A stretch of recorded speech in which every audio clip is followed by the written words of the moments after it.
Va, que hem de parlar de Sílvia Orriols, que continuarà sent alcaldessa de Ripoll. Vull saludar a aquesta hora Salvador Vergés, diputat de Junts i cap de llista de Girona. Senyor Vergés, bon dia, gràcies per acompanyar-nos. Bon dia. Per què finalment no? Doncs finalment no, perquè hem d'entendre que a vegades a la vida, i en aquest cas així ha estat, no hi ha una solució que sigui 100% bona. No hi ha una solució bona i les altres són dolentes, sinó que s'ha de prendre amb responsabilitat la que és la millor solució, sempre pensant en Ripoll i en Catalunya. I, per tant, aquests dies nosaltres el que hem fet, tant des de Ripoll com des de nivell nacional, Junts per Catalunya, és fer un anàlisi intens, dia a dia, un anàlisi unitari, amb la nostra gent, amb els nostres regidors a Ripoll, i tinguent en compte molts factors, moltes dades, moltes opinions, de dins de Ripoll i de fora de Ripoll, de dins del partit i de fora del partit. I hem arribat a la conclusió que clarament el que havíem de fer, la decisió valenta, la decisió honesta, la decisió responsable, era no tirar endavant la moció de censura. Clar, però, és a dir, vostès en un primer moment, dilluns, per exemple, també pensaven el mateix o van canviar d'opinió en aquestes últimes hores? Jo que ho he viscut a primera línia, per dir-ho així, sí, com poques vegades, la veritat és que he de dir-vos que he quedat parat del que s'arriba a publicar, entenc que equivocadament o interessadament o per desconeixement, el que sigui, respecte a la realitat. Nosaltres simplement hem fet un procés d'anàlisi, com deia, tinguent en compte molts factors i molt sempre tots junts, la gent nostra de Ripoll, la gent del partit a nivell nacional, i hem anat evolucionant, veient què era el que millor convenia. No hi ha hagut mai una decisió de fer la moció que després s'hagi revertit en no fer la moció, com han publicat alguns mitjans. El que hi ha hagut és una anàlisi professional, coherent, i al final, de manera unitària, hem arribat tots a la mateixa conclusió. Per tant, no hi ha hagut en absolut cap cop de timó, sinó una evolució per arribar a aquesta solució que, com deia, és la millor entre les que podíem prendre i sempre en clau de Ripoll i en clau de país. D'aquesta decisió, que vostè hi participa també directament Carles Puigdemont? Sí.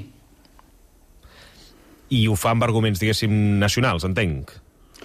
Ho fa amb una visió nacional i amb una visió local. Ha tingut la mateixa importància en aquesta decisió Ferran Raigón, la nostra persona, el nostre regidor i alcaldable de futur a Ripoll, com el president Carles Puigdemont.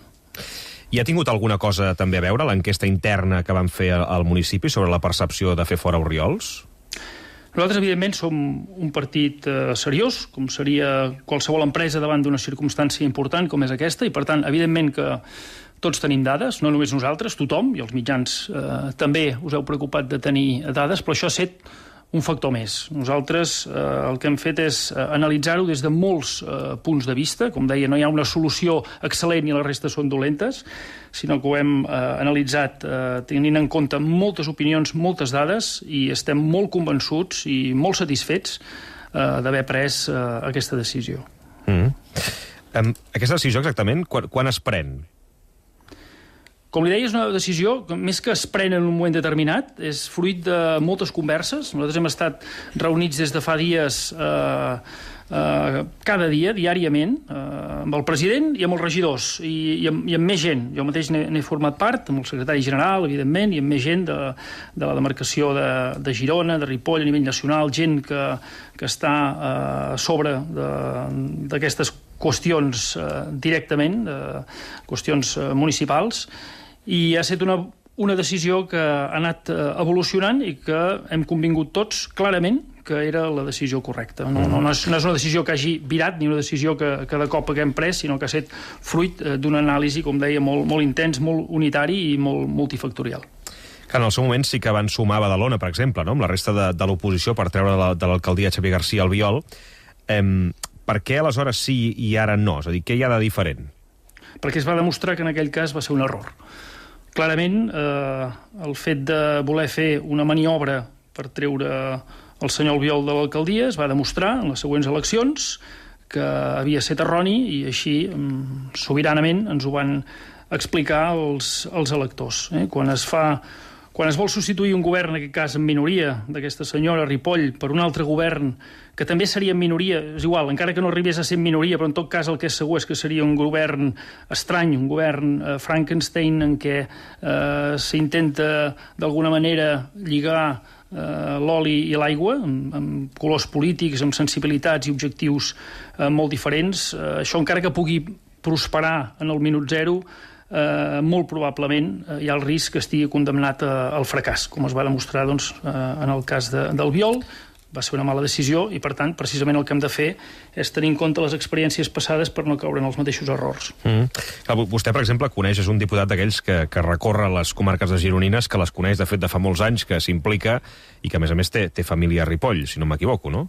Què creu que entendran els ripollesos, diguéssim, que hagin deixat seguir Orriols o que hagin intentat la moció de censura?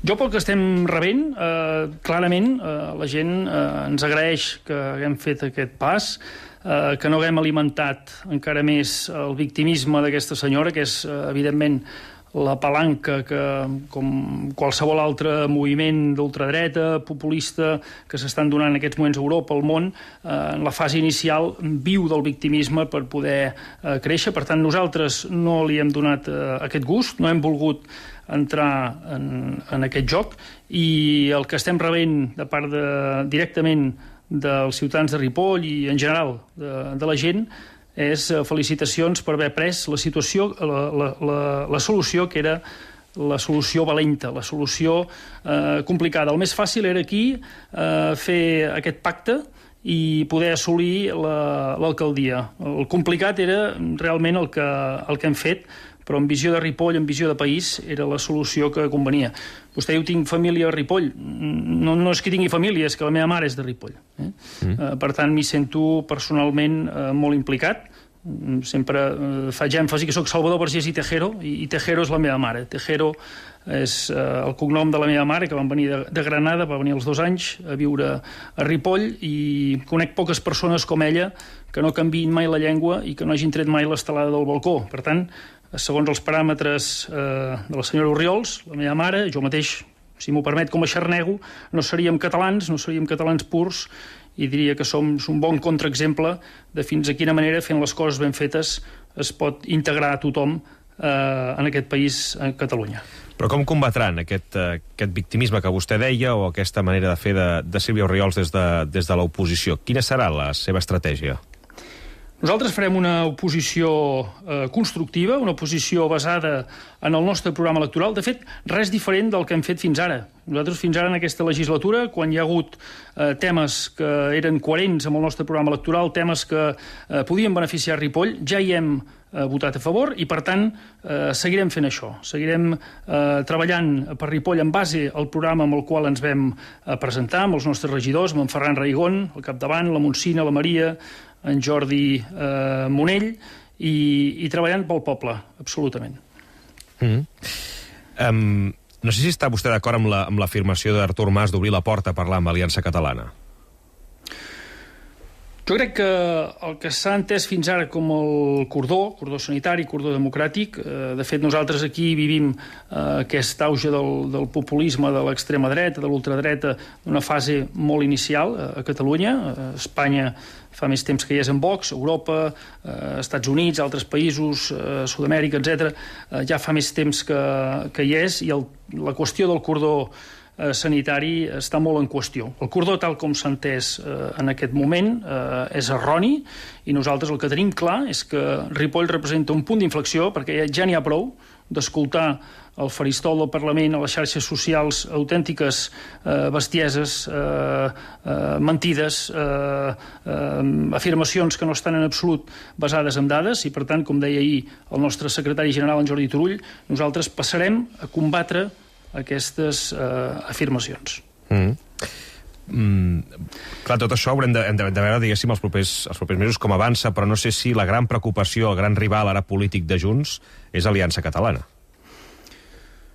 Nosaltres tenim clar que hi ha hagut un cert vot de càstig en general, i diríem no només a Catalunya, sinó si analitzem, perquè això no es pot abstreure del context europeu i mundial, hi ha hagut un vot de càstig cap als partits tradicionals perquè no havien entomat, diguem-ne, certes qüestions com la seguretat, les ocupacions, per exemple, per anar en temes molt concrets, i per tant la gent ens ha fet un toc d'alerta, i més que votar convençudament a partits com Aliança Catalana, el que ha fet és fer un toc d'alerta als partits tradicionals de dir, escolteu, us heu de posar les piles i agafar el toro per les banyes també en aquests temes. Nosaltres, Junts per Catalunya, aquí hi som, i més enllà del bla bla bla d'aquesta senyora, el que ho demostrem és en fets, i per exemple amb les qüestions de multireincidència, de resoldre les ocupacions delinqüencials, estem presentant propostes legislatives al Congrés dels Diputats, que a més van endavant, i per tant la nostra filosofia és demostrar en fets i no pas en paraules que hi som, que entenem aquest toc d'alerta i que som l'alternativa per poder donar resposta a problemes complexes d'una manera entenimentada, amb valors, en drets humans, i no pas amb els populismes i amb el victimisme que ho fan partits com Aliança Catalana. Salvador Vergés, diputat de Junts i cap de llista per Girona. Gràcies per acompanyar-nos. Gràcies a vosaltres.